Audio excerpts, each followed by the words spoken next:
gente, tudo bem com vocês? Hoje é dia 1º de junho, nós vamos iniciar as nossas aulas de hoje, né? Começando pela aula de ciências, né? A gente vai iniciar a nossa aula de ciências fazendo a correção de atividades que ficaram aí pendentes, tá certo? Então preste atenção aí nas páginas, já pega o seu material para a gente iniciar a nossa correção, tá bom? Vamos lá? Vamos iniciar a nossa correção pela página 146, tá? Do conteúdo de cadeia alimentar que a gente viu aí algumas aulas atrás. Então, na primeira questão, apresenta aí uma situação hipotética, né? E vocês irão utilizar as imagens lá da página 27 do material de apoio para completar aí os esquemas a seguir. Então, na letra A, monte a cadeia alimentar envolvendo a serpente, o sapo, o pássaro e o inseto. Então, vocês vão montar uma cadeia alimentar semelhante a essas que vocês estão vendo aí no vídeo de vocês, tá certo? Então, observem as imagens utilizadas, tá? O sapo, a serpente, o pássaro, o inseto e também as setas que estão aí ao redor dela, tá ok?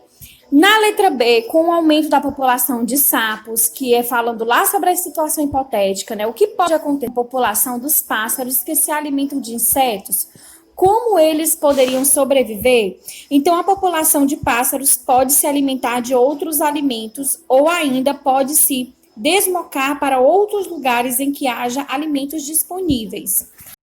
Na questão 2, a letra A pede para você representar a cadeia alimentar envolvendo a serpente e o rato, apresentada na questão 1. Então, você deve ter colocado aí parecido com esse que está aparecendo aí no vídeo de vocês. Na letra B da segunda questão, a gente vai ver aí o aumento da população de ratos no ecossistema da floresta pode ser percebido. Além dela, explique sua resposta. Então, sim, pois o aumento da população de ratos na floresta aumenta a disputa deles por alimento, de modo que os ratos podem sair da floresta em busca de alimentos e então chegar às cidades. E na letra C, que consequências o aumento da população de ratos nas cidades pode gerar? Então, pode gerar aí a contaminação dos locais com a leptospirose, por exemplo, quando ocorrerem enchentes. Na terceira questão, aí pede para você explicar o que são seres autótrofos, né? Então, são seres que produzem o próprio alimento, são os chamados produtores aí na cadeia alimentar. Na quarta questão, as cadeias alimentares têm diferentes níveis. Circule a alternativa que contém o nome correto desses níveis. Então, é a resposta B, os níveis tróficos. Na quinta questão, observe a imagem ao lado, que representa uma cadeia alimentar. Agora, complete corretamente as frases a seguir. Os produtores dessa cadeia alimentar estão representados pela letra A. Os consumidores estão representados pelas letras B, C, D e E. Letra C. Podemos dizer que os organismos consumidores são heterótrofos. Por quê? Então, gente, sim, porque os organismos heterótrofos, pela incapacidade de produzir o próprio alimento, precisam se alimentar de outros organismos para sobreviver, ou seja, são consumidores. Qual é a importância dos produtores para a vida em nosso planeta? Então, eles são responsáveis por criar toda a matéria orgânica que servirá de alimento para os demais seres vivos do planeta. E sem eles não haveria vida na Terra. Na sexta questão, faça um desenho em seu caderno para ilustrar a cadeia alimentar a seguir. E depois responda às questões. Preste atenção no sentido correto das flechas. Primeiro nível trófico, musgos verdes. Segundo nível tróficos, lagarta. E terceiro nível, o passarinho. Na letra A, quem são os produtores nessa cadeia alimentar? Então, os produtores são os musgos verdes. Na letra B, qual característica os coloca no nível trófico dos produtores? Eles são seres autotróficos fotossintetizantes. E na letra C, quem é o consumidor primário nessa cadeia alimentar? Então, o consumidor primário é a lagarta. Esse consumidor primário é herbívoro ou carnívoro e por quê? Então, ela é herbívora, pois ela se alimenta apenas de vegetais que são produtores. Na letra E, quem é o consumidor secundário? O consumidor secundário é o pássaro. E na última letra F, esse consumidor secundário é herbívoro ou carnívoro? Então, o pássaro, ele é carnívoro, pois se alimenta de outros animais que são consumidores. E a sétima questão é para você fazer um desenho com a cadeia alimentar com 4 níveis tróficos, né? E aí vocês vão escolher os produtores e os animais que você gostaria de colocar aí na sua cadeia alimentar. Agora nós vamos fazer a correção das atividades, da ficha de atividades. Começando aí pela página 83. E você vai observar aí quais níveis tróficos, né, você ocuparia se você estivesse se alimentando de todos esses alimentos que estão aí no prato. Então, começando pelo arroz, seria um consumidor primário. Também o feijão, consumidor primário. A salada, um consumidor primário. A batata, consumidor primário. E consumidor secundário, apenas a carne, tá certo? Porque a carne aí apresentada é de gado, né? E o gado é um consumidor primário que ele se alimenta aí de um produtor. Na letra B, você vai representar aí essas duas cadeias alimentares. A cadeia 1, a carne de bovino, e na segunda, a carne de traíra. Então, a gente vai ter aí o produtor, pode ser o pasto, a grama, né? O boi e você, que seria o consumidor secundário. E na segunda cadeia alimentar, o produtor, que é a alga, né? O peixe, comer a alga. O peixe, que é herbívoro, a traíra e, por último, aí, você, que seria o consumidor terciário. E aí, na letra C, já foi respondido, né? Na primeira situação, o nível trófico ficou o 2, e na segunda situação, o nível trófico ficou o 3, né? O terciário. Na segunda questão, letra A, complete o esquema a seguir, indicando o início e o término do ciclo da matéria. Então, nós temos os produtores, a matéria orgânica, né, a matéria inorgânica e, por fim, os decompositores. Na letra B, qual a importância do passo 1 no ciclo da matéria? Então, os produtores, ao transformarem a matéria inorgânica em orgânica, utilizando a energia do sol, produzem toda a matéria orgânica que serve de blocos para compor todos os outros seres vivos heterotróficos do planeta. Na letra C, qual a importância do passo 2 no ciclo da matéria? Então, os seres decompositores, eles são responsáveis por desmontar a matéria orgânica morta, devolvendo os blocos de matéria inorgânica que servem de matéria-prima, normalmente para os produtores começarem o ciclo. E aí, na terceira questão, a gente vai completar esse texto, né, com as palavras do quadro. Os produtores são seres autótrofos que fabricam a matéria orgânica de todo o nosso planeta. Já os decompositores são seres heterotróficos que são responsáveis por reciclar a matéria, disponibilizando novamente para os produtores reiniciarem o ciclo da matéria. Na página 86, na letra A, né, quais são os níveis tróficos dessa cadeia alimentar apresentada aí na página 85? Então, são 5 níveis tróficos. Na letra B, as piranhas, que são o foco inicial do problema, ocupam qual nível nessa cadeia alimentar? Então, elas são consumidoras, terciárias e são carnívoras. As larvas de peixe estão na posição de consumidor primários e, nesse caso, elas são carnívoras ou herbívoras? Então, elas são herbívoras. Letra D, quem são os produtores nessa cadeia? Então, os produtores são as algas microscópicas. Quem é o último consumidor nesse caso? O jacaré. Agora que você já levantaram essas informações, né, sobre essa cadeia alimentar, qual é a razão do aumento do número de ataques de piranha? Então, é a liberação da caça predatória do jacaré causou a diminuição na população desses animais. Como representando na cadeia alimentar da região, os jacarés são predadores naturais e a diminuição em sua população leva um aumento na população das piranhas. Com maior população de piranhas, a chance de ataque ao gado é maior. Ainda pode não haver comida suficiente para a nova quantidade de piranhas, que acabam por atacar animais que antes não costumavam predar. Na página 87, né, descubra o que deve estar nas lacunas para completar a cruzadinha. Aí nós vamos para o nosso conteúdo de agora da cadeia alimentar. Então, na letra A, produtores, letra B, cadeias, letra C, teias e letra D, níveis. E aí vocês vão preencher a cruzadinha e completar aí as frases. Em uma teia alimentar, a posição dos consumidores pode variar, porém os produtores sempre estão na base das cadeias. Na letra B, as cadeias são uma maneira simplificada de representar a relação alimentar de poucos animais. Letra C, ao representar ou conectar as diferentes cadeias alimentares de que um ser vivo participa, temos as teias alimentares.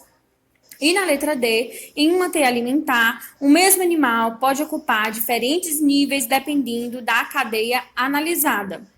Na segunda questão, né, vocês vão observar essa teia alimentar e circular, encontrar, né, 3 cadeias alimentares possíveis e circular de cores diferentes. Na terceira questão, analise a teia alimentar mostrada a seguir e responda as questões. Então, na letra A, qual é a cadeia alimentar em que o leão é o consumidor secundário? Então, se você observar, né, lá em cima, tem o vegetal, a cabra e uma seta ligando diretamente para o leão, que seria o consumidor secundário. Na letra B, qual é a cadeia alimentar em que o leão é o consumidor terciário? Então, vocês vão ver o vegetal, o rato consumindo o vegetal, o gato selvagem que se alimenta do rato e a setinha andando aí.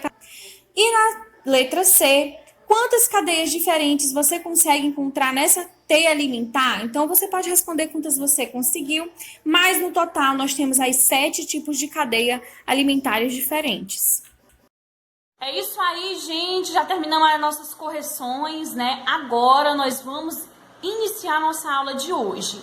Na aula passada, vocês tiveram aí, né, uma introdução desse novo capítulo que nós vamos começar aí a trabalhar com mais intensidade, né? Entendendo um pouco melhor.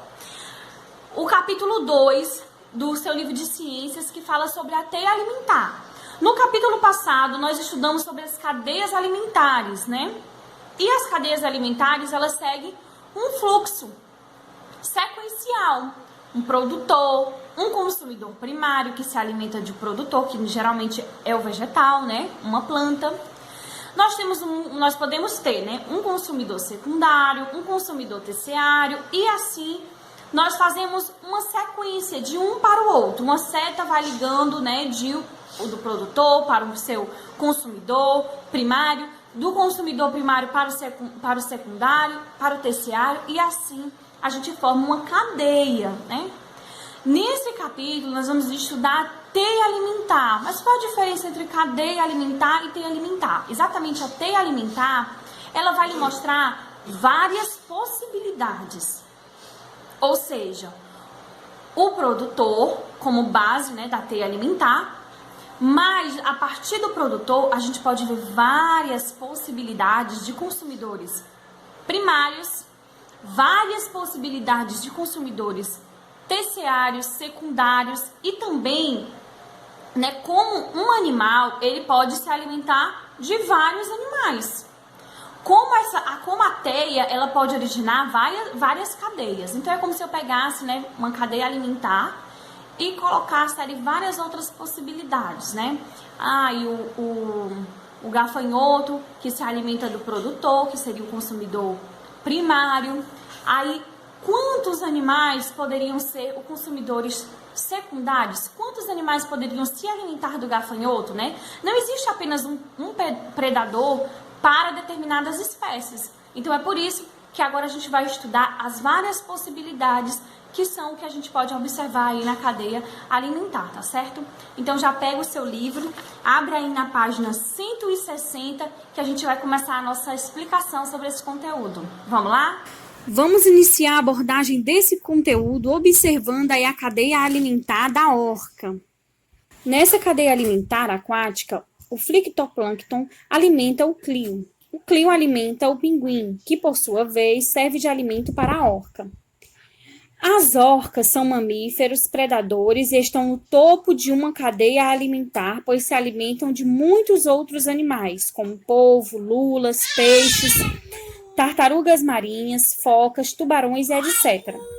Além dos seres humanos, nenhum outro animal pode predar as orcas. Uma cadeia alimentar nem sempre representa a realidade completa de todas as relações alimentares que acontecem entre os seres vivos na natureza. Ao analisar a cadeia alimentar do exemplo inicial, temos o seguinte esquema.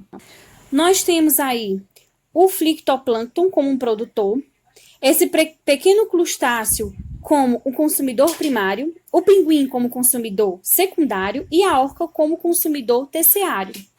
Além de pinguins, as orcas podem se alimentar de outros animais, como polvos e tubarões. Assim, as relações alimentares entre eles podem ser representadas na forma de uma teia, como mostra aí nessa imagem que vocês estão vendo aqui no vídeo e também no livro de vocês. Na situação inicial, a orca ocupa a posição de consumidor terciário, mas ao considerar o polvo e o tubarão, nessas relações de alimentação, essa posição pode ser de consumidor quaternário. Então, nós podemos ver o esquema da seguinte maneira. O fitoplâncton é o produtor, o pequeno crustáceo é o consumidor primário, o polvo, consumidor secundário, o tubarão, consumidor terciário e a orca, consumidor quaternário. E nesse caso, temos a orca participando de mais de uma cadeia alimentar. Isso acontece como na maioria dos seres vivos, pois cada um faz parte de várias cadeias alimentares ao mesmo tempo, que estão frequentemente interligados. Quando um organismo participa das cadeias alimentares que se interligam, temos então as teias alimentares. E aí a gente pode ver mais um exemplo disso, né? A gente vê outra teia alimentar, agora com organismos aí terrestres. Muito bem, gente, aí algumas explicações já feitas sobre esse conteúdo, a gente vai continuar estudando um pouco sobre teia alimentar. E na página 162, vocês vão ver a atividade aí de olho no local. Então, nessa atividade diz assim, agora que você estudou a cadeia e a teia alimentar, que tal descobrir quais podem ser encontradas na região onde você vive? Com a ajuda de um adulto, dê um passeio na região externa de sua casa ou em um parque do seu bairro. Identifique uma cadeia ou ainda uma teia alimentar. Então, gente, não precisa vocês imaginarem, né? Quando eu penso em cadeia alimentar, não precisa a gente imaginar uma coisa gigantesca, né? Animais grandes, né? Como mostrar o exemplo, um leão, um bode. Não, a gente pode observar ao nosso redor, né? Dentro da nossa própria casa, até pequenos animaizinhos, né? Insetos que estão ali ao nosso redor, né? Se sua mãe tem uma planta, provavelmente ali perto daquela planta deve ter algum insetinho que se alimenta de planta e outro inseto que se alimenta daquele inseto. E aí vocês vão observar ali próximo à sua casa, na sua rua, né? Não precisa, se você não puder, né? E é até mais aconselhado que você não saia de casa. Mas dentro da sua própria casa, ou conversando, ou fazendo uma pesquisa, vocês vão encontrar aí teias alimentares, cadeias alimentares simples, né, que vocês podem aí estar realizando essa atividade. Depois que vocês fizerem essa pesquisa, vocês vão elaborar um cartaz com as informações encontradas e indicar os nomes dos animais que participam da cadeia ou da teia que você representou. Ah, tia, mas eu não tenho onde construir o meu cartaz. Não tem problema, gente. Se você não tiver uma cartolina, uma folha adequada para você construir seu cartaz, faz isso no seu caderno, tá certo? Depois grava um pequeno videozinho explicando essa cadeia alimentar. Então é muito importante que vocês expliquem direitinho, porque às vezes no desenho a gente não consegue identificar direito, né? Além de escrever o nome, você vai gravar um pequeno vídeo, pequenininho, explicando, né? Quem é o consumidor produtor, o consumidor que se alimenta do vegetal, o consumidor secundário, o consumidor terciário, se tem decompositores e assim por diante, tá certo? Então, realizem aí essa atividade, me mandem esse vídeo, tá certo? Para eu estar passando também para a escola, ficarem conhecendo essa atividade de vocês.